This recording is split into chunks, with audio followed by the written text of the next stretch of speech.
Hello मेरे बिहार के नन्हे मुन्ने साथियों, आज आप लोग के लिए बहुत ही खुशी का दिन है क्योंकि भैया आपके बिहार बोर्ड मैट्रिक की जो परीक्षा है उसकी डेट शीट आ चुकी है।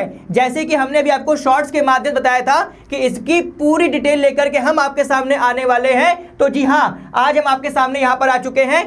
कब आप लोग का पेपर होने वाला है, कौन कौन सा पेपर होने वाला है, सबकी संपूर्ण जानकारी इस वीडियो के माध्यम से आपको मिलेगी। अंत तक बने रहना है हमारे साथ और एक एक चीज को डिटेल में आपको देखना है। अब यदि मैं बात करूं मेरे भाई आपके बिहार बोर्ड की तो भैया आपका जो परीक्षा प्रारंभ हो रही है वो आपकी 17 फरवरी से प्रारंभ हो रही है, आपकी बिहार बोर्ड मैट्रिक की परीक्षा। अब भैया इसमें आपको अब देखिए कितना समय आपके पास शेष रह गया है। तो मेरे नन्हे मुन्ने बिहार के बच्चों, अब आपका ज़्यादा समय शेष नहीं रह चुका है। मात्र अगर देखा जाए तो मोटा मोटी 2.5 महीने का समय आपके पास शेष बचा हुआ है।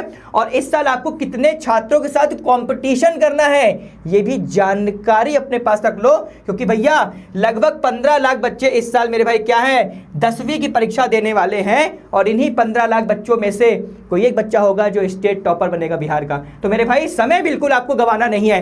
कंप्लीट जानकारी देखिए कि कब कब कौन कौन सा पेपर होने वाला, तो इस पर देखिए। तो सरासर आप बताइए।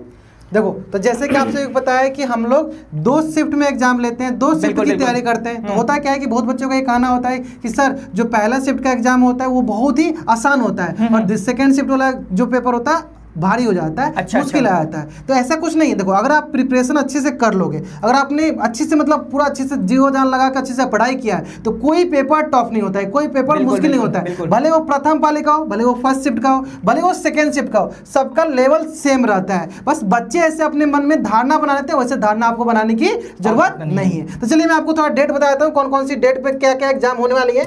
देखिए, तो सबसे पहले आपको 17 तारीख मंगलवार को पहला पेपर जो अपनी मातृभाषा हो सकता है आपका हिंदी हो, बांग्ला हो, उर्दू और मैथिली, है ना। प्रथम पाली द्वितीय पाली में दोनों में सेम ही रहने वाला है ना। उसके बाद 18 तारीख बुधवार को जो अपना सब्जेक्ट है कौन सा, गणित का, जो मतलब बहुत इंपॉर्टेंट है, बहुत इंपॉर्टेंट है ना। क्योंकि आप साल भर गणित ही पढ़ते आ रहे थे, साइंस ही पढ़ते आ रहे थे, एसएसटी ही पढ़ते आ रहे थे। तो इस अब आपके पास समय आ गया है क्या, अपने आप को दिखाने का कि आपने कितने अच्छे से पढ़ाई किया है, कितना जियो जान लगा के मेहनत किया है। ठीक है, चलिए उसके बाद अपना 19 तारीख का जो एग्जाम है वो कौन सा है, अपना द्वितीय भारतीय भाषा। बताइए कौन सा हो जाएगा, वो अपना फारसी हो गया, संस्कृत हो गया, अरबी हो गया और बहुत लोग भोजपुरी बोलते हैं ना। चलिए इसी तरह नेक्स्ट अपना जो 20 तारीख को एग्जाम होने वाला है अपना सामाजिक विज्ञान का, है ना। एकदम जियो जान लगा के पढ़ाई करना ताकि इसमें आपको फोड़ना है ना। चलिए फिर उसके बाद 21 तारीख को जो अपना एग्जाम होने वाला है अपना विज्ञान का। क्लियर है, यानी ये 3 पेपर आपके मतलब लाइव डिसाइड करेंगे, क्योंकि पूरा साल भर आप यही 3 पेपर की प्रिपरेशन करते आ रहे थे। लेकिन अभी आपके पास मौका है इसको दिखाने का, है ना।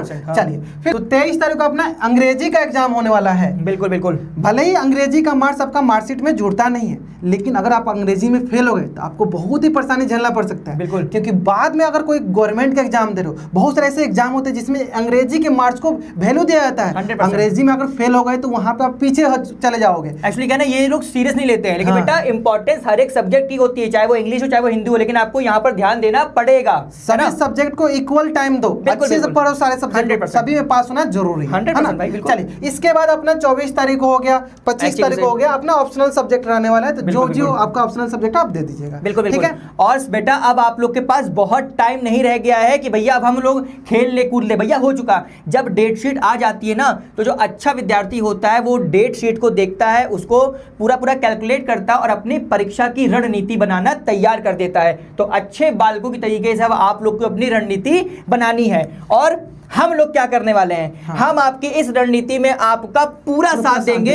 जब तक हम आप लोग को बिहार के टॉपरों की लिस्ट में खड़ा नहीं कर देंगे तब तक हम चैन नहीं लेने वाले हैं। तो बिल्कुल भैया हम आपके साथ बिहार अभय बोर्ड, बिहार अभय बैच लेकर के आए भैया। और इसमें आप लोग अब फटाफट से जुड़ जाइए, है ना। इसमें संकोच नहीं करना है कि हम ये देखेंगे वो देखेंगे, कुछ नहीं, फटाफट से आप जुड़ जाइए। एक नॉर्मल सा जो आपसे यहाँ पर आप अमाउंट देख सकते हैं, बहुत नॉर्मल अमाउंट है ना। अगर आप इसको ध्यान में रखेंगे ना तो देखो, जो व्यक्ति वास्तव में आगे जाना चाहता है ना, वो किसी अमाउंट के चक्कर में, किसी फ्री क्लास चक्कर में नहीं रहता है। उसे लगता है कि हाँ मुझे पढ़ना है, धैर्यता पूर्वक पढ़ना है और अपने सब्जेक्ट को एक एक करके कवर करके टॉप करना है। तो भैया वो क्या करता है, उस रणनीति के हिसाब से अपना प्लान तैयार करता है और क्या होता है, सफल हो जाता है। अभी इनके पास टाइम भी नहीं है उतना कि उतना सोचे। अभी बस आपको एकदम आंख मूंद कर एक ही काम करना चाहिए, अभय बिहार बोर्ड में एनरोल कराना चाहिए, Done. क्योंकि देखो यहाँ पे अगर आपने इनरोल करा लिया तो आपका भला हो जाएगा, 100%. फिक्स है। तो देखिए आपको करना क्या है इनरोल कराने के लिए, इसी वीडियो के डिस्क्रिप्शन में आपको लिंक मिल जाएगा, वहां से जाकर आपको इनरोल हो जाना। बिल्कुल बिल्कुल, ठीक है। और बस आप लोग का पेपर आ गया, wish you all the best. अच्छे से पढ़ो,